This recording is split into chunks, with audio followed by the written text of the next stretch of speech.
friends, Shay here. So today I'm here with another list. I know I recently did a list. This one is part of my 10 years on YouTube reflection kind of series. So today we are talking about the top 10 completed manga series that I have. So I have some other favorites, but they aren't finished, so I don't know if they will remain favorites.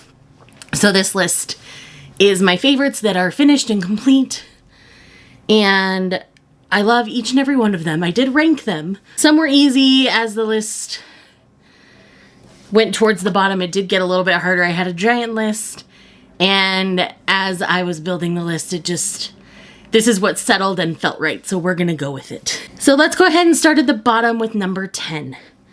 So number 10 is probably a surprise to most of you, and that is My Dear Agent. This is a boys' love story about two men who work as agents or bodyguards for this young man with money. One comes into it much later. This is a man from Brazil. He's gorgeous, got the dark long hair. And the other is a bit older. He's in his later 20s and is kind of stuck up, has a stick up his butt to most people, but melts with this guy. And watching them interact is really sweet and really fun. This is just a 2-volume series. There is some steam to it, so if that's not your thing, that's fine, and you can skip this one. But I ended up really enjoying it. I thought the way their relationship built was very realistic for their situation and very sweet. I really just think about this one more than I thought I did as I was building my list, because I had other queer titles on it. But this is the one that stood out, that was finished, that I really, really love. So if you've not tried My Dear Agent, I highly recommend that you do. This is one that I think about fondly and often, and I recommend it at the bookstore all the time. So this is one that I feel good recommending to you. So next up is an oldie but a goodie for me, and that is Spell of Desire. This was the first series that we read for the Thirsty Thursday group that I used to be part of, where we kind of had a Thirsty Thursday book club. So we would read a steamy series and then get together and talk about it. I don't believe the first episode's live on the internet anymore. But this is a series about a woman who thinks she's just plain and average, but she's very much not.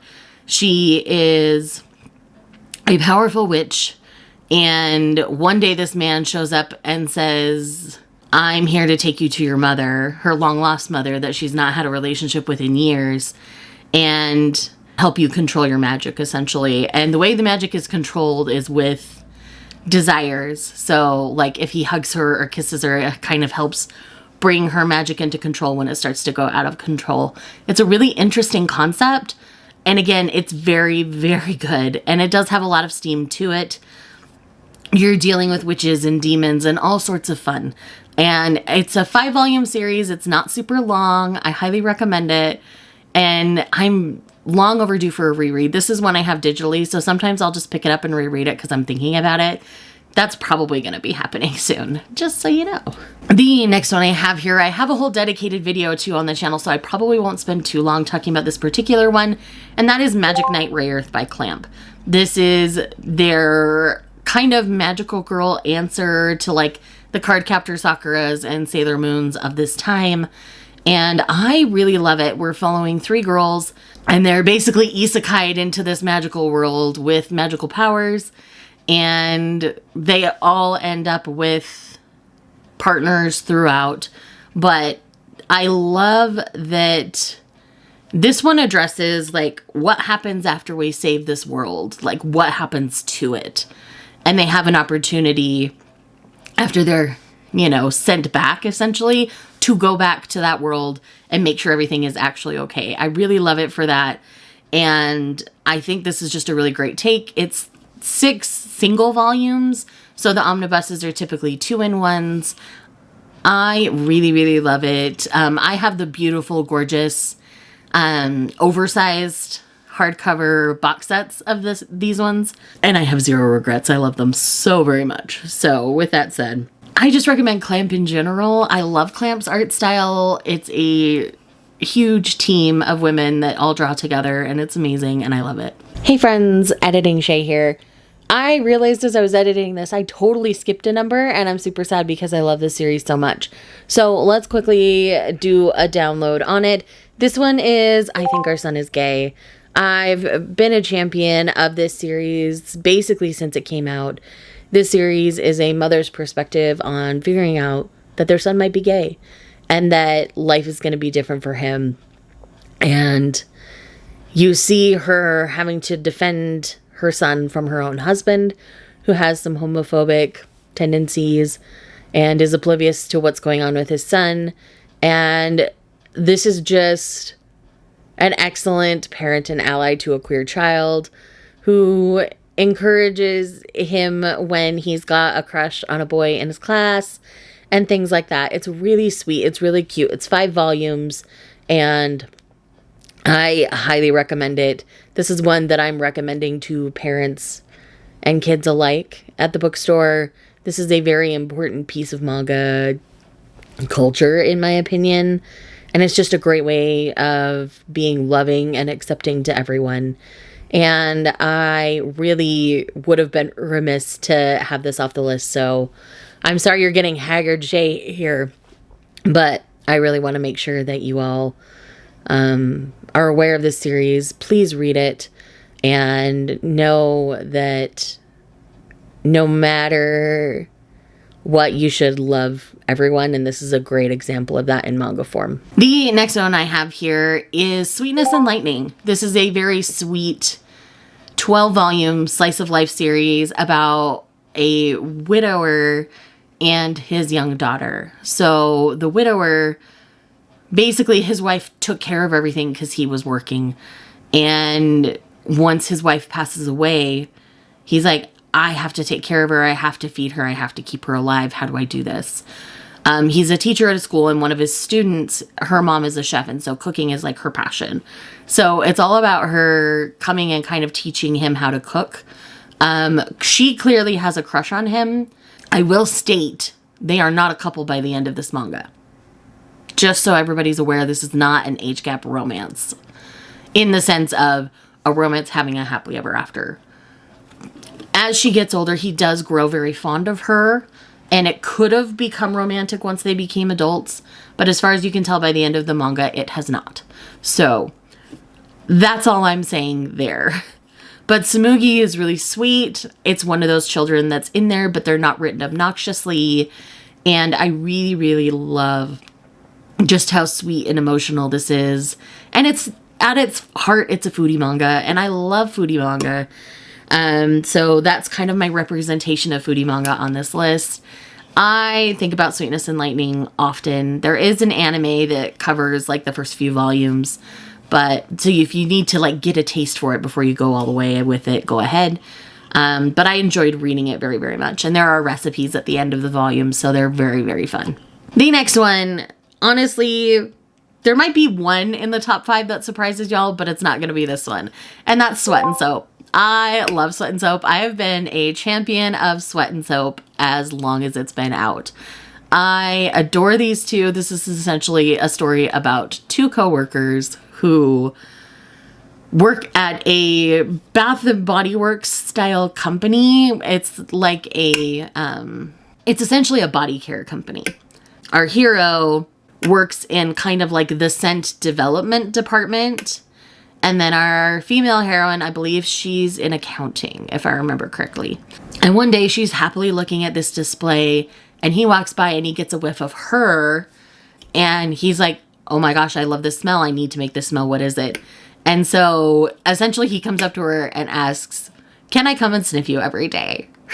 And she's like, okay. You know, it's a man in her space, and so she doesn't know what to do with it, essentially. As this is happening, they start to become friends. It slowly develops into more. And essentially, this is just a look at an adult relationship. It's a healthy look and a realistic look at an adult relationship.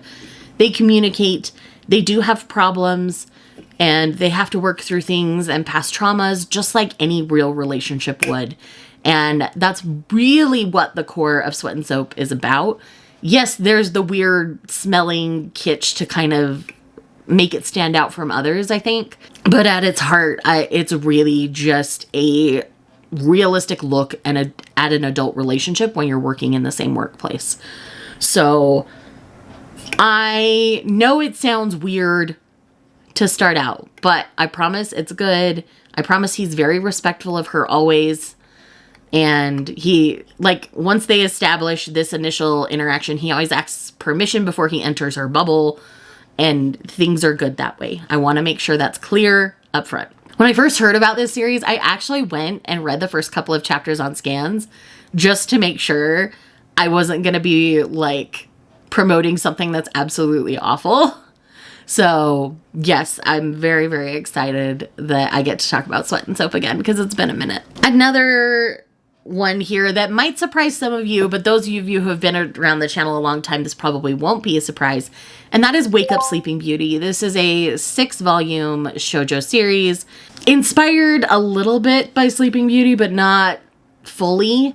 Essentially, we have a girl who falls asleep, and when she wakes up, she's kind of got a different personality, and there's a young man who stumbles across her, and they start to become friends, and he starts to kind of figure out the mysteries behind her.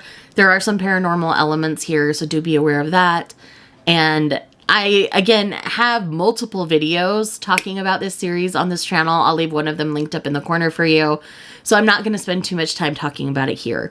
But Wake Up Sleeping Beauty is a series I love and adore. I'm due for a reread. So, again, I've had some friends mention they want to read it. So I'm like, I will read it with you. So that'll probably be happening relatively soon. All right, next up. This is one that I don't get to talk about often because I read it so long ago, but I still love it with my whole heart and soul. And that is Fullmetal Alchemist. This is a 27-volume series featuring the Elric brothers. We have Edward and Alphonse. Alphonse his soul is attached to a large piece of armor because these boys commit a taboo in the alchemy world. Edward loses an arm and a leg. Alphonse loses his entire body, and things go from there. This is a series that is very well loved on the internet. I am not unique for loving this, but it pulls from pieces of history. It pulls on your heartstrings, and every time I see that giant suit of armor covered in cats with Alphonse's voice coming out of it, I am so happy. I have watched all of Fullmetal Alchemist Brotherhood, and it's pretty much beat for beat what Fullmetal Alchemist is, and I love it for that. But I really love the way this story plays out. There is a long-term slow burn romance in there for one of the characters, and I just really love everything that's going on with the series. I think it's very smart. I think it's very funny. I love the art style. There's so much to love about Fullmetal Alchemist that I think a lot more people need to give it a chance. So please do if you get an opportunity to.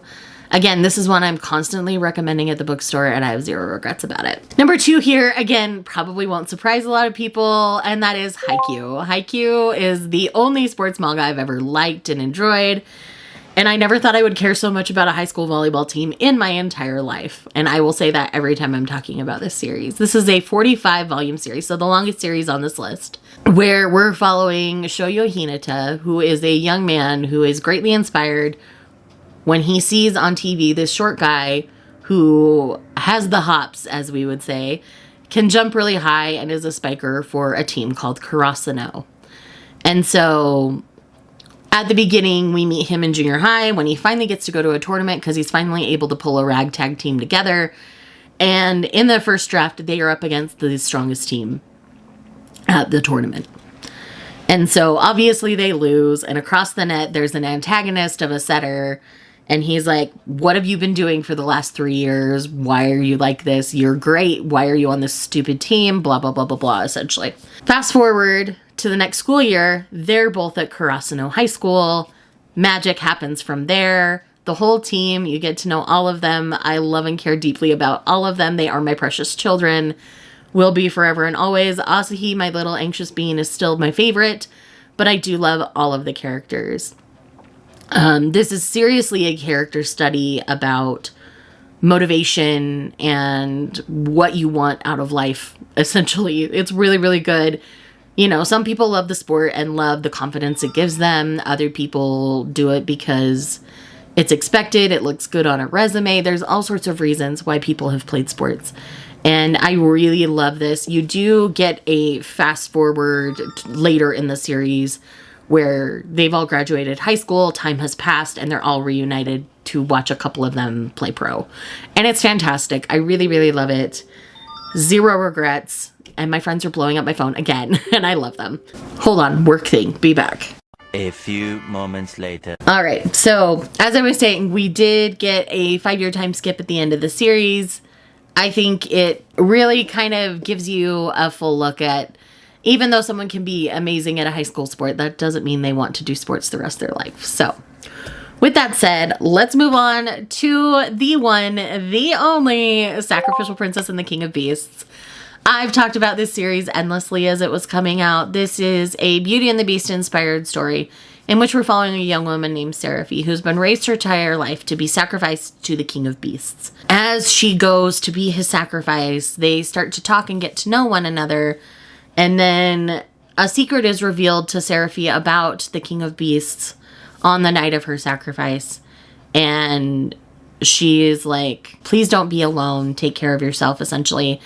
And he ends up deciding, instead of sacrificing her, that he would like to make her his partner in life and make her queen and all of these things. And the way that it's done is brilliant and amazing. I love it. He does not treat her as a sacrifice once the decision has been made. So this is not a captor-captive romance. He gives her freedom to leave. She chooses to stay because she wants to be with him. And all sorts of things. So with that said, I love this series. I love all of the characters.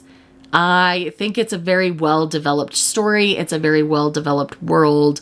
There is a spin-off series out now, which I have been reading and loving. But this core series with Seraphie and Leo, I really, really love. I really love the way their relationship develops. It's beautiful. It's wonderful. The anime does cover all 15 volumes, so if you just wanted to watch it instead of read it, I totally understand. I think the anime is very well done, so I don't think you're missing out on anything necessarily if you choose to do that.